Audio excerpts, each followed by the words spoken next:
Hello and welcome to Rando Tech Info and part 2 of my two-part 5 and 5 review of the Galaxy Buds Pro. I've been using the Buds for 4 months now, and in this video I'm going to tell you the 5 things I would change about them in under 5 minutes. Now don't get me wrong, I've really enjoyed using the Galaxy Buds Pro, and part 1 is all about the best stuff about the Buds. So if you want to hear me say nice things about the Buds, you can go back and watch that, or if you've already seen it, go back and watch it again instead of watching this video. It does not matter to me. And if you wind up liking this video, feel free to click on the thumb icon with the thumb pointing in the upward direction.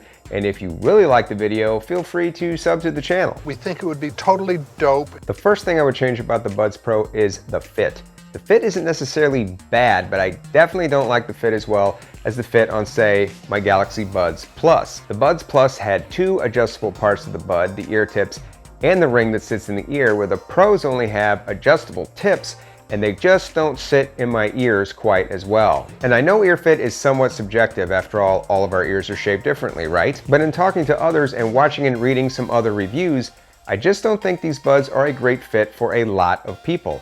Samsung even had to release a video showing people how to properly wear the Buds because so many people were complaining about them. For your convenience, I will include a link to that video down in the description. Now, in defense of the Pros, they've only fallen out of my ears a couple of times, and that's after hundreds of hours of use, but I do find myself having to reseat them a little more often than I would like.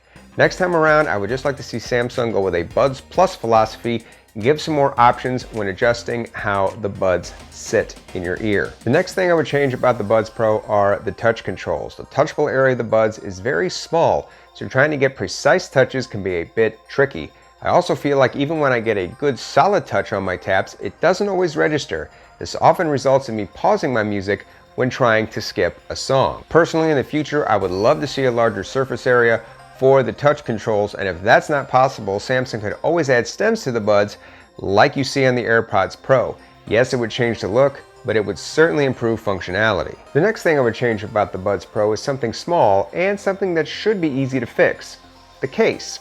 I like the look of the Pro's case, and I like the fact that it charges both wirelessly or with a USB-C cable, and I feel like it's well made. What I don't like is the shape. Pill-shaped cases fit better in more places, like the pick pocket of your jeans, for example. So let's get back to that, please. The next thing I want to address are some features that are missing on non-Samsung devices, specifically game mode and audio 360. There are actually 3 features on the Buds Pro that you can't utilize on non-Samsung devices, but one of them is Bixby, which you probably aren't even using even if you do have a Samsung device.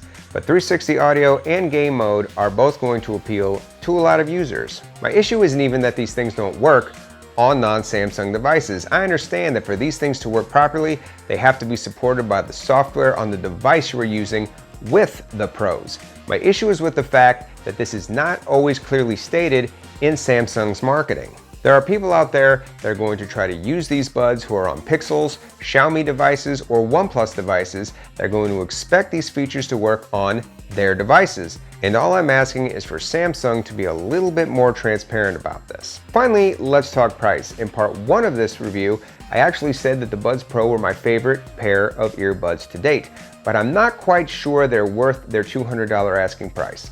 Why? Because the Galaxy Buds Plus are barely half of that. You can grab the Buds Plus off of Samsung's website right now for $110.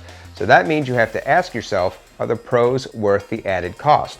This will largely depend on how much you value sound quality and active noise cancellation. Yes, the Pros do have better sound, but it's not like the sound on the Buds Plus are bad, and active noise cancellation is honestly not a feature everybody needs. Couple that with the fact that the Buds Plus have better battery life and I believe will fit better in the ear for most people, and a $200 asking price for the Pros might be kind of a tough sell. The Buds Plus were $150 at launch, so it would have been nice to see the Pros come in at just a little bit above that, at say $170 or $175. And before you say anything down in the comments about the AirPods Pro still being $250 a year and a half after launch, let's just all agree that that's a little bit crazy. Well, that's all the information I have in this video about the Galaxy Buds Pro. As always, I hope you found this video useful.